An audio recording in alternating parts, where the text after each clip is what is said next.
რა თქმა უნდა, სწორად აღნიშნეთ, რომ არის სამედიცინო რუბრიკის დრო და როგორც ყოველ ხუთშაბათს ვიტყვით საუბრობთ ძალიან მნიშვნელოვან აქტუალურ თემებზე და დღესაც არანაკლებ მნიშვნელოვან თემაზე ვისაუბრებთ და ვფიქრობ, რომ ერთ-ერთი აქტუალური თემა არის დღეს არა მარტო საქართველოში, მეგონი მთელ მსოფლიოში.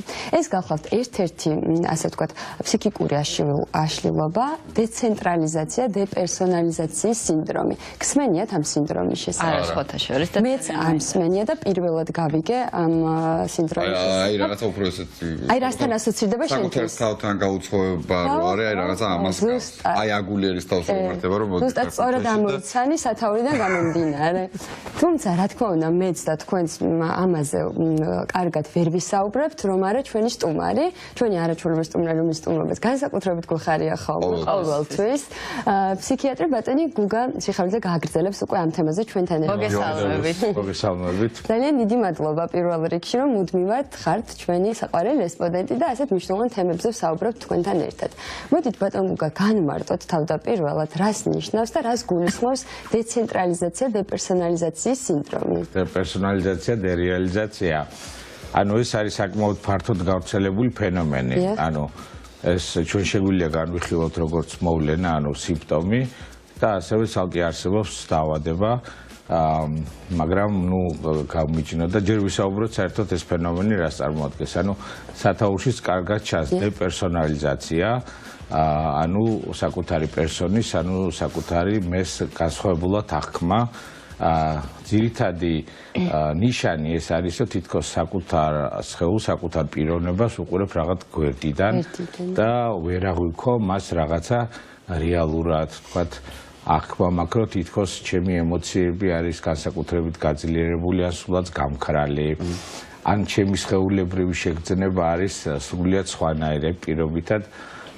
შეიძლება ამ დროს ადამიანმა შეიგრძნოს, რომ თითქოს მისი სხეული ბამბასავით დამსუბუქდა, ან შეხებას ვერ გრძნობს, ან რაღაცა სხვა ტაქტილური, ვთქვათ, შეხებითი აღქმა არის დარღვეული, ან თითქოს სხეულის რომელიღაცა ორგანო ზედმეტად მძიმეა, მსუბუქია, ან დიდია, ან პატარა. ჰაეროვანიც შეიძლება ითქვას, რომ ჰაეროვნადაც გვჩვენება ალბათ რაღაცა გარემო ფაქტორებიც.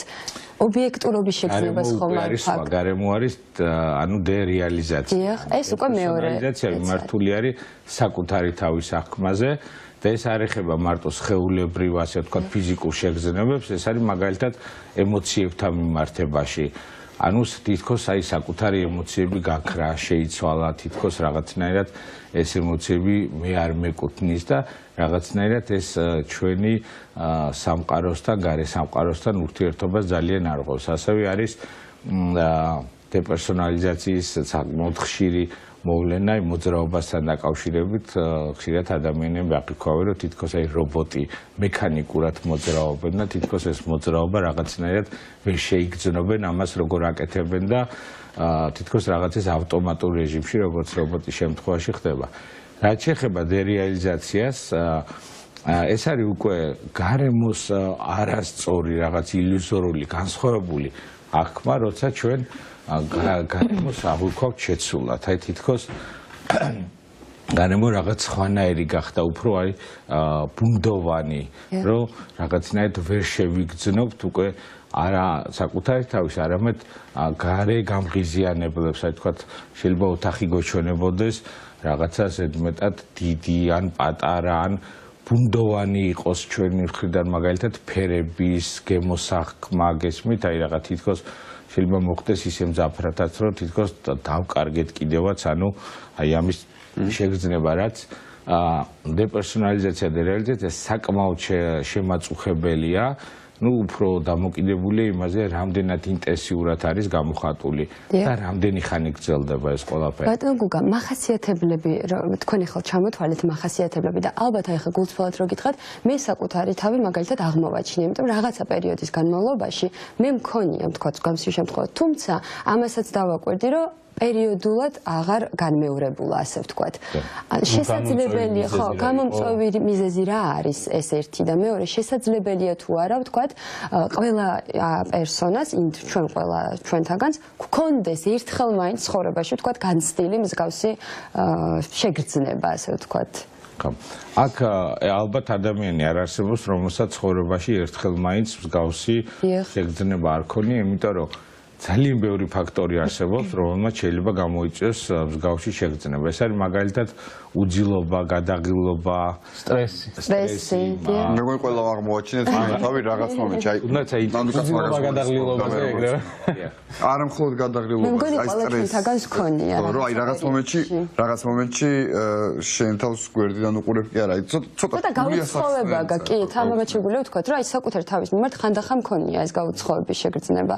თავარი არის, ანუ ეს რამდენად ხშირად არის გამოხატული, რასთან არის კავშირში და რამდენად შემაწუხებელი, ანუ გადაღილობის, აი მაგალითად მაღალ ტემპერატურაზე ადამიანს, როდესაც ტვინის ინტოქსიკაცია მიდის, შეიძლება ეს დაემართოს, თქვათ ერთჯერადად, ან უბრალოდ თვითონ როდესაც აქვს მაღალი ტემპერატურა, მაგრამ ამა რო გაიაროს, მე ანუ რეალურად ეს სიმპტომი უნდა წავიდეს. თუ სიმპტომი კონკრეტულ მოვლენასთან არის ასოცირებული, მაგრამ მე მაინც რჩება, ეს ნიშნავს, რომ უკვე რაღაცა პრობლემის სახით გამოვლინდება. აი ძალიან ხშირია, როგორც ვახსენე, გადაღილობა ყველაზე მეტად ხანგრძლივი უძილობის დროს, ანუ ძილის დეპრივაციას ვეძახით, როცა ადამიანს, ასე ვთქვათ, მკვეთრად აკლია ძილი. ეს ძალიან ხშირი ფენომენია, ყველაზე ხშირად ალბათ ამ კონკრეტული ანუ უძილობის დროს გამოვლინდება. ასევე ძალიან ხშირია მისი გამოვლენა ძირითადად შფოთვითი აშლილობების დროს.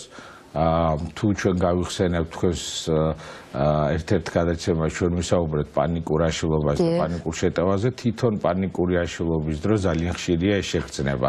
განსაკუთრებით ეს სხეულებრივი აღქმა, როდესაც რაღაცა თქოს ყველაფერი დაბუშდა, თქვათ რაღაცა შევსუბუქდა, ბამბასავით გრძნობთ სხეულს და ასე შემდეგ.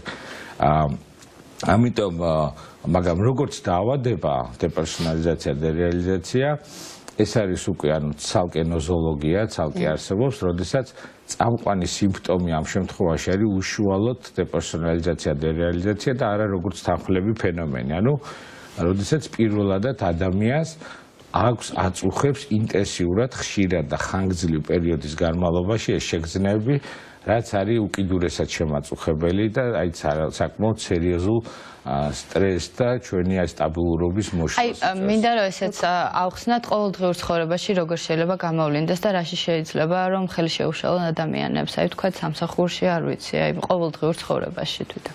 ანუ მისი განცდა, როდესაც ეს სიმპტომი აღმოცენდება, ხშირ შემთხვევაში ის საკმაოდ ინტენსიურია, შესაბამისად იმ მომენტში ადამიანს შეიძლება სროლის უნარიანობა საერთოდ დაუკარგოს.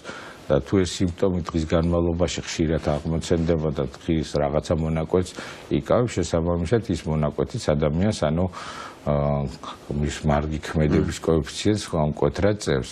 საკმაოდ ესეთი არა საკმაოდ ძიმეთ მიმდინარე დაავადება, როცა ცალკე დაავადების და პროგრესირებადიც არის ბატონო გუგა, რამდენად პროგრესი, ანუ როგორც წესი, როდესაც დაავადების სახით გამოვლინდება, მიმდინარეობს რამოდენიმე თვე, ან შეიძლება რამოდენიმე წელიწადის და შემდეგ შეიძლება თავისით ანუ თვითონ გაქრეს, თუმცა ადამიანი ამას რო ელოდოს, საკმაოდ ძნელია, მით უმეტეს არ ვიცით, როდის და შესაძლებელია ალბათ გამკლავება ამასთან მარტო, თუ ასე თქვა ხშირია და თქვა ყოველდღიურად გრძელდება და დღეში რამდენჯერაც გრძელდება, ალბათ მარტო ვერ შეძლებთ ხო ამასთან გამკლავება და როდის არის მნიშვნელოვანი ჩართულობა უკვე სპეციალისტის და ყურადღება, როდის უნდა მივაქციო. რაც შეეხება დაავადებას დეპერსონალიზაცია დარეალიზაციის, რა თქმა უნდა, თუ ის შემაწუხებელია და დაავადება ყოველთვის მაშინ ქვია, როდესაც პრობლემა არის შემაწუხებელი, ბუნებრივია, რომ უკვე სპეციალისტს უნდა მიმართოთ, თუმცა განსხვავებით სხვა ფსიქიკური დაავადებებისგან, მასზე სპეციფიური ზემოქმედება, როგორც ფსიქოთერაპიის, ასევე მედიკამენტების სახით შედარებით ნაკლებად ეფექტურია, თუმცა რა თქმა უნდა, მაინც აუცილებელია, იმიტომ რომ როგორც მინიმუმ შემსუბუქება ხდება სიმპტომების, აი მაგალითად ფსიქოთერაპიის შედეგად ანუ აქ ძირითადად დაფუძნებულია ვთქვათ მაგალითად სწავლებაზე, ანუ როდესაც მე რაღაც ვიცი, რაღაცა მოვლენა ჩემთვის ნაკლებად საშიშია და ნაკლებად მატრამვირებელი, ანუ შეიძლება მქონდეს ეს შეგრძნება, მაგრამ მე ისე არ მაშინებდეს, ისე არ ვთქუნავდეს, ამიტომ ხანგრძლივი აი ამ დაავადების, ანუ ხანგრძლივი დეპერსონალიზაცია და რეალიზაციის სიმპტომების არსებობის შემთხვევაში ანუ ფსიქოთერაპია და ზოგიერთ შემთხვევაში მედიკამენტოზე მკურნალობაც არის აუცილებელი. თუმცა გარდა ამ დაავადებისა, რაც მე წეღან ვახსენე, ძალიან ბევრი დაავადების დროს არის ეს როგორც თანხლების სიმპტომი, ამიტომ პრინციპში ჩვენს მიერ თქვენი მაყურებლის ინფორმირება კარგი იქნება, იმიტომ რომ მათ არ შეეშინეთ იცოდენ ჩვენ რაზე ვლაპარაკობთ, იმიტომ რომ ზოგადი შფოთვა, პანიკური შეტევები, დეპრესია და მასთან ასოცირებული სიმპტომები მეტნაკლებად ადამიანებისთვის ნაცნობია და ასე ვთქვათ, რო იციან, ანუ სწორად იციან მე მასთან დამოკიდებულება, სად მიმართო, როგორ გააკეთონ და ეს ცოტა განსხვავებული მოვლენა რადგანაც არის, ვფიქრობ, რომ საინტერესოა, რომ ადამიანმა იცოდეს, რომ ეს არის კონკრეტული სიმპტომი, რომელიც რაღაც განსაკუთრებულ საშიშროებას არ წარმოადგენს. შეიძლება არსებობდეს ცალკეც და ისევე სხვადასხვა დაავადები. აი რა არის მთავარი განმასხვავებელი, თქვათ, შფოთვითი აშლილობებისგან, აი, იმიტომ რომ რაც ჩამოვთვალეთ, თქვათ, ბევრი სინდრომი შეიძლება იყოს სიმპტომი გავდეს. ანუ ეგ იგულისხმება ზუსტად, რომ შფოთვის დროს ძალიან ხშირად კონკრეტულად ეს ფენომენია გამოვლენილი, ანუ ამ სახით აღიქმება და განსაკუთრებით დეპერსონალიზაცია და რეალიზაცია ვლინდება უფრო აი გვიანი გარდატეხის და ადრეული მოზრდილობის ასაკში. ძირითადად ხო აი 15-დან 25 წლამდე არის 95% შემთხვევაში ამ სიმპტომი გამოვლენა. აი 40 წლის შემდეგ რო პირველად გამოვლინდეს, ანუ პრაქტიკულად არ ხვდება. და ბატონ გუგა, გამომწვევი მიზეზები, ფაქტორები, გამომწვევ მიზეზებზე და ფაქტორებზე თუ შეგვიძლია ვთქვათ ცალსახად რა იწვევს, იმიტომ რომ რაღაცებს როდესაც ვკითხულობდი ამ თემის ირგვლივ, ასე ცალსახად ერთ კონკრეტულ მიზეზთან არ არის დაკავშირებული ამ დაავადების, ვთქვათ, ამ სინდრომის უბრალოდ წარმოქმნა და თუ არის თქვენთვის, აი ხელმისაწვდომი, ვთქვათ, ან თქვენი პაციენტებიდან გამომდინარე, ხომ არ ვიტყვით, ვთქვათ, რამდენიმე მომწვევ მიზეზს, რაც შეიძლება გამოიწვიოს. ოფიციალური მონაცემები, ანუ აი სიაში ჩამონათვალში რაც თქვა დეპერსონალიზაცია და რეალიზაციასთან არის ასოცირებული, ან პირველ ადგილზე დგას გენეტიკა, მეორე ადგილზე დგას უკვე ძლიერი სტრესი, ანუ რაღაცა და ბავშვობის სტრესული გამოცდილება. ეს არის გენეტიკა მნიშვნელოვანია. გენეტიკა ზოგადად მნიშვნელოვანია. არა, ამ ბავშვობის კონკრეტულ შემთხვევაში, ანუ საკმაოდ მაღალი ასოციაცია აქვს მას გენეტიკასთან. მე როგორც მივხვდი, აი როგორც რაღაცა თანდევი სინდრომი ხშირია, როგორც თქვენ აღნიშნეთ, მაგრამ აი რამდენად ხშირია, დაუშვათ აი რო ვთქვათ, რამდენად ხშირად არის თქვენთან პაციენტი, რომელსაც წამყვან დაავადებათ ეს აქვს. ანუ ხვედრით წილი სხვა დაავადებებთან შედარებით საკმაოდ მცირეა, ზოგადი გავრცელება ითვლება, რომ სადღაც 0,1-2% შემთხვევაში მერყეობს და ძალიან მნიშვნელოვანია ამ ფენომენის ცოდნა, იმიტომ რომ ძალიან ხშირად ის საჭიროებს დიფერენციალურ დიაგნოსტიკას არა მარტო ფსიქიკურ დაავადებებთან, არამედ სხვა ფიზიკურ, ანუ სომატურ დაავადებებთან. როგორც არის მაგალითად სხვადასხვა ნევროლოგიური დარღვევები, მათ შორის ეპილეფსია, იმიტომ რომ საფეთქლის წილის ეპილეფსიას განსაკუთრებით ხშირად ახასიათებს მსგავსი სიმპტომატიკა, ასევე ძალიან მნიშვნელოვანია, რომ ის დიფერენცირებული იყოს ენდოკრინოლოგიურ დაავადებებთან, იმიტომ რომ კვეთრად გამოხატულ ან ჰიპერთიროებს საჩვერო თიროიდული ჯირკვლის ფუნქციის დაქვეითებას, ასევე შეიძლება ახლდეს ანუ ეს დეპერსონალიზაცია და რეალიზაციის სინდრომი. ამიტომ ექიმის მხრიდან საჭიროებს განსაკუთრებულ ყურადღებას, კარგად შესწავლას, აი ანამნეზს ვეძახით ჩვენ ცხოვრების ისტორია, ანუ როდის დაიწყო, რას უკავშირდება, ყველაფერი დეტალურად თუ და გამოიკითხოს, რომ შესაბამისად არ მოხდეს რაღაცა არასწორი დიაგნოსტიკა და ყველაფერი სწორად იქნება. ეს არის ნამდვილად მნიშვნელოვანი და ასევე ნამდვილად ის არის მნიშვნელოვანი ბატონ გუგა, რომ ჩვენი რუბრიკაც და სწორედ არის რაღაცა ციკლი, ჯაჭვური ციკლი, რაც თქვენ ხშირად ყოფილხართ ჩვენი სტუმარი.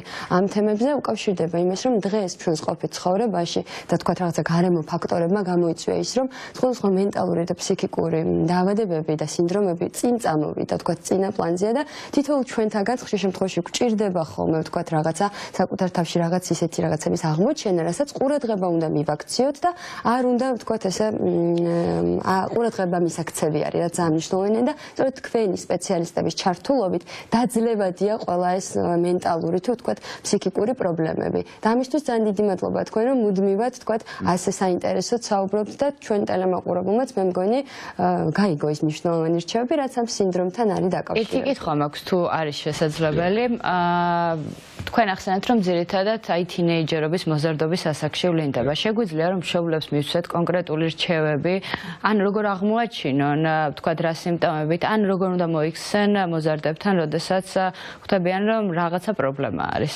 იცით რა, ალბათ უფრო თვითონ მოზარდებს და დასულ ადამიანებს ვისაც აღერიშავათ იმას უნდა მივცეთ კიდევ ერთხელ ერთეული ძალიან იშვიათად აღმოცენებული ეს სიმპტომი არ საჭიროებს არანაირ განსაკუთრებულ ყურადღებას, იმიტომ რომ ძალიან ბევრ გარემოებას შეიძლება აღმოცენდეს, მაგრამ როდესაც ვხედავთ, რომ ეს არის უკვე უფრო ხშირი, უფრო ძლიერი, შემაწუხებელი და დისკომფორტი გქონით, რა თქმა უნდა, ჯობია ყოველთვის რომ სპეციალისტს მიმართოთ იმისათვის, რომ მოხდეს შეფასება და რამდენად საჭიროებს ესეთი ადამიანი სპეციფიურ დახმარებას. და თანაცხოვრება როგორც მივხვდი, თუ არის უფრო მსუბუქი სიმპტომები და არ არის შემაწუხებელი, არის შესაძლებელი. ხო, შეიძლება არ შეიძლება რომ პროგრესირდეს, თქვათ ისე რომ შეიძლება ერთეული მოვლენა იყოს, თქვათ ან ძალიან იშვიათად ახლა ადამიანს პირობითად რამოდენიმე თვეში ან წელიწადში ერთხელ რაღაც რამოდენიმე წამი ან 2-3 წუთი თუ აწუხებს, არ გონია რომ ეს განსაკუთრებულ ინტენსიურ ჩარევას საჭიროებდეს. ეს ორი სინდრომი ერთდროულადაც შეიძლება გამოვლინდეს, ცალ-ცალკე გასაგებია, ხო? ხშირად ერთდროულად ვლინდება როგორც წესი, თუმცა შესაძლებელია ისიც, რომ ან მარტო დეპერსონალიზაცია იყოს, ან დერეალიზაცია, მაგრამ უფრო ხშირ შემთხვევაში ეს ორივე ერთად ვლინდება რაღაცა. და ამ სინდრომს ერთი სახელის ქვეშ მოიხსენიებთ, ხო ასე? სახელის ქვეშ რეალურად ეს არის ერთი და იგივე, უბრალოდ ერთ შემთხვევაში საკუთარ თავზეა მიმართული ეს აღქმის დარღვევა, მეორე შემთხვევაში გარემოს.